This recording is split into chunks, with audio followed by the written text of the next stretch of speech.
So today we are going to look at The Ego Tunnel by Thomas Metzinger. I have a new mic, which is very exciting. But if I have any audio issues, it's still because I'm trying to figure the mic out. You might be able to see it in the shot. I'm not sure though. So this book was fairly complicated. It is about the nature of consciousness, which Metzinger argues is largely a simulation that's done by our brains. And I'm going to read a paragraph from his book that I think kind of captures the idea most succinctly, although definitely not completely, because it's complex. So, here we go. The conscious brain is a biological machine, a reality engine, that purports to tell us what exists and what doesn't. It is unsettling to discover that there are no colors out there in front of your eyes. The apricot pink of the setting sun is not a property of the evening sky. It is a property of the internal model of the evening sky, a model created by your brain. The evening sky is colorless. The world is not inhabited by colored objects at all.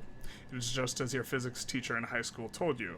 Out there, in front of your eyes, there is an ocean of electromagnetic radiation, a wild and raging mixture of different wavelengths. Most of them are invisible to you and can never become a part of your conscious model of reality.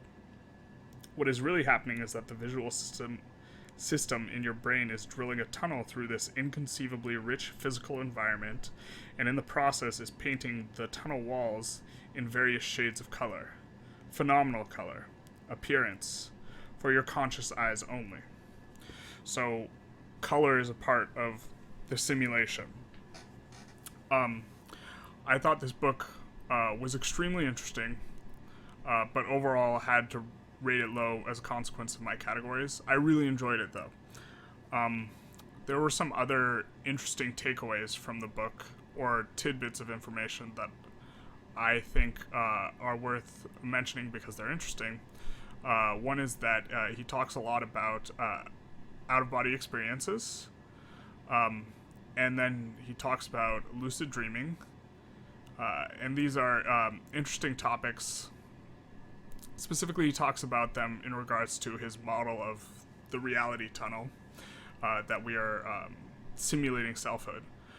He talks about empathy, which is fairly interesting, in that we simulate the experience of others in order that we might be able to predict and understand their behavior, and we create like a socially constructed reality of sorts. One particularly striking example that he opens that chapter on is talking about how a toddler will run and then they'll fall, and then they'll look confused and they'll look around for their mother. And what they are doing is they're trying to see if their mother is concerned or not. And if their mother's concerned, the kid will freak out. And if their mother's not bothered, the kid won't. And so the kid is looking to their mother's reaction and not their own individual experience in order to help construct their reality. So they're trying to find someone who has better data about what reality is to try and help them out effectually, because they're not very good at it yet. Let's see, what else? They talk about, this is another interesting tidbit, is they talk about how when you use a tool, like let's say a hook or an umbrella, and you can use it to reach for something, what happens in humans is we have brains that are really good at using tools. And what our brains will do is we will incorporate the tool into our body schema. We will see it as an extension of ourselves, and we'll see it as ourselves. So like an experienced hockey player feels that their stick is an extension of their own body, that it is a part of their body. And what Metzinger brings this back to is that in the same way we're adding this tool to our body schema, we actually construct our entire body and our sense of selfhood itself into this schema, which is pretty interesting. Monkeys can also use tools in this way. Most animals cannot use tools, or they can't incorporate the tool into their bodily schema. So most people see that as a significant divergence, us versus other animals, and so it's fairly it's an interesting example to think of when we're thinking of the nature of consciousness, in that our ability to do that makes us distinct from most other animals. So let's get into the ratings. For utility, I gave it a 2. I really don't think that this book is useful at this point in time. He talks about technology, and there are some issues regarding technology where I think in the future this book might be useful in talking about consciousness ethics, but where in a future where we can plug ourselves into a machine and have the machine simulate any experience we want. And there are questions regarding what you do about that, and I think this book could be useful then, but it's fairly abstract. It's about the nature of consciousness, and I don't think there's a lot of practical utility, so I felt compelled to give it a low score of a 2. Maybe it even should be lower, like a 1.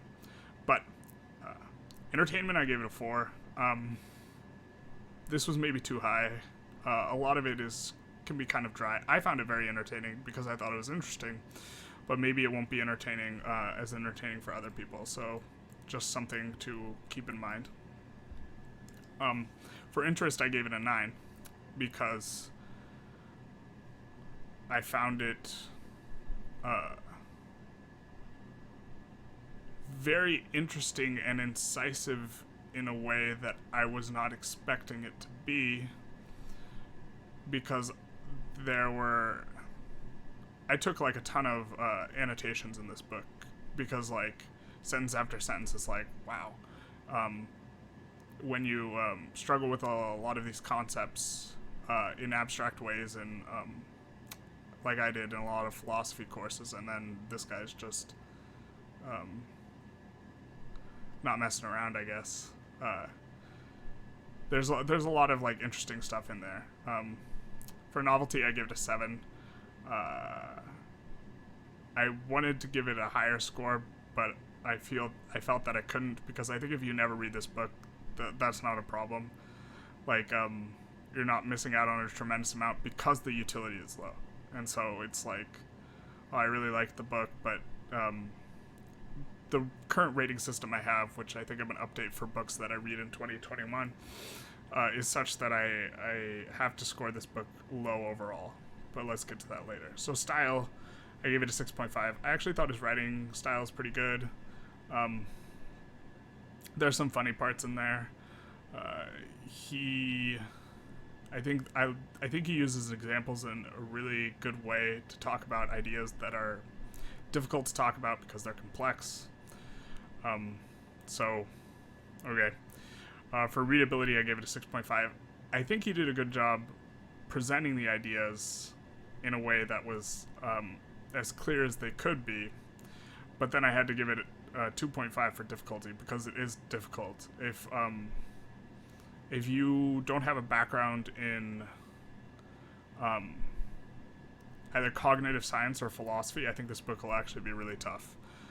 Even if you were super interested in the nature of consciousness, because he's using a lot of words like phenomenological, and then he's like, one of the acronyms he creates in order to talk about stuff is PSM, which means phenomenal self-model, which, okay, he explains it, but when you think about things, so humans, they can hold 7 plus or minus 2 blocks of information in their mind at one time, and so when your understanding of the word phenomenal is tenuous, and then you have to incorporate it into an understanding of phenomenal self-model, it's more difficult to chunk it into 1 unit of information, and instead it might feel like 3, phenomenal self-model. And if it feels like 3, then that's a lot of your cognitive horsepower is going, of your 7 plus or minus 2, a lot of that cognitive horsepower is going to just understanding that one concept and not being able to understand how it interacts. So I think this book is, I think I have a background that makes reading this book easier, and I still thought it was a bit challenging, and so I think if you didn't have a background in those areas, this book would be really challenging. So overall, I gave it a 5.36, which I enjoyed it more than this. I think that this rating is partially a reflection of my rating system, which perhaps can use some updating. And I've been noticing this a lot with past books where the overall rating isn't like quite where I want it to be. As far as recommendations would go, I would, even if you're into, I think if you're into cognitive science, I would generally recommend this. I think if you have a background in philosophy instead, I would only recommend this if consciousness is a particular interest to you. I don't think everyone who is interested in philosophy should read this by any means. If you're really, really interested in consciousness, this could be a good book for you. But by and large, I don't think I would recommend this book to a lot of people. Not because I don't think it's interesting, because I do, but because the book is pretty hard. I don't think it's very accessible.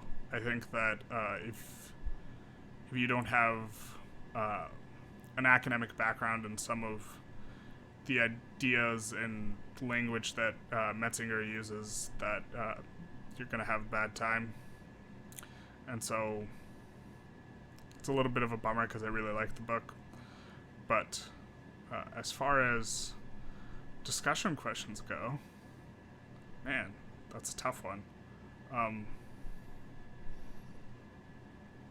don't even know. What other animals other than monkeys do you think might be able to use tools? I actually haven't researched this, but I do think it's interesting. I know some animals are really smart, but then I can't imagine them having access to scenarios where they use tools like dolphins. So maybe that's interesting.